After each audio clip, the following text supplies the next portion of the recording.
Black Thunder is a horse that caught the eye this morning. A lovely horse. He's by a sire. I like Malinas. He won a bumper for us in Newton Abbot, and then last year had 2 runs over hurdles, or 3 runs over hurdles. I think he was second at Sandon on his debut in a really good race, and then he won his next 2 at Taunton and Chepstow. I never had him right in the spring. He was one of the horses that had been coughing and had been ill, but he won well again at Chepstow. He's due to run very soon, and he might go to the Paddy Power meeting there's a 2 mile 5 intermediate handicap hurdle for horses. Last year's novices, he'll run there, and then I think he'll stay hurdling for a while. I like him. Faxino Rustico, another John Hale's horse. Faxino Rustico, yeah, he's a horse that John bought at the Cheltenham April sale, May sale. He won his only start for the boys in the north, Mark Dwyer and co, in the bumper at Carlisle. Very, very pleased with him as an individual. He will probably run in the bumper at the Paddy Power meeting and then progress from there and see. Just started jumping him. He's been a little bit behind on that department, but that won't hurt. Really like him and like everything does, but he's very much one for the future as well. For 2. Now, I love this horse. Yeah, I do as well from the day. Anthony bought him for us last year for Mr. Wiley. Won his only start in Otoy last year. I don't know what the form means. I'm not even worried about that. He's a beautiful individual, just like Hinterland was this last year. He's not a typical 3-year-old or flat horse. You can see he's a chaser for the future, but he does well, jumps well. I like him, but I've said to Graham, don't expect him to win a triumph. He's not that type of horse. He's one for next year to be chasing and be excited about.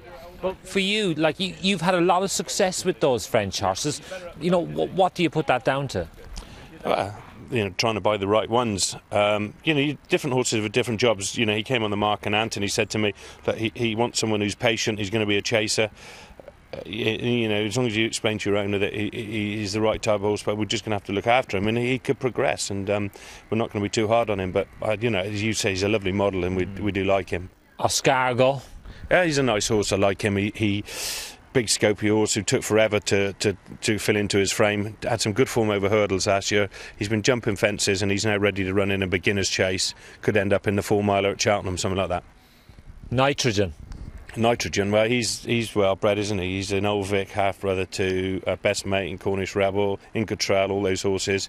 Had one run in a point-to-point last year for Richard Barber, which he won because he was quite backward. We like him. He's due to run in a novice hurdle any minute now. The Milan horse, another John Hale's one. Yeah, sold him to John during the summer. He did well last year, won 4 novice hurdles. His best run was the last run in a handicap at Aintree. Probably had 1 3-mile handicap hurdle at the Paddy Power meeting, then he'll be going chasing. Paul Toby Lerone. Yeah, Toby Lerone's a nice, interesting horse. He's by Old Vic. He was with Richard last year, won 2 point-to-points.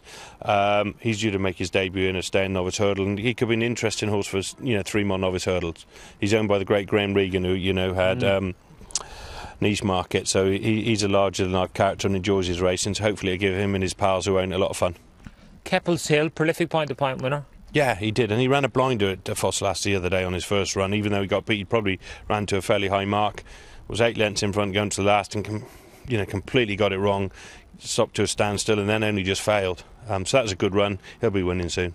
Horse that won at Cheltenham, Dodging Bullets. Yeah, I love him a lot. He was a maiden after last year running so well in the Triumph. He had a breathing operation in the summer because he was just struggling in that department last year, and I was just not rushing, but I didn't think I was anywhere near ready to run last Saturday and got quite nervous. And he's still got a bit to learn. He ran very keen for the first half mile, then he completely switches off and you have to rev him up, and he stayed on nicely. But I think the great thing is we can run him in novice hurdles as well as the better races. His horse, I think, it should do well this season. Will he go in a handicap, because his mark looks reasonably attractive? He's 150 now, and I think Hinterland and him have ended up going up to that. I think 150 is hard to win a big handicap off unless they're going to be real champion hurdle horses. Hence Hinterland goes chasing, as I said earlier, and I think with this lad we'll stay novice hurdling for now. But I mean, if I looked at a Christmas hurdle and thought, we got a chance, we could do that, but his next run would definitely be in a novice. I noticed your strike rate last season was 23%. Is that something you look at and think, well, actually, we can do better? Not really. We're on 29% at the moment, but over a year you get ups and downs, and we're on about 24 or 5%. But we were going to tease Harry Fry that now he's not got the satellite yard, that our strike rate's going to improve. But no, you don't. You want to be as close as you can. I think 25%. If you get either side of that, it's fine. But that's impossible to do any better than that. But it's nice if you've got good statistics. Of course, everyone looks at it.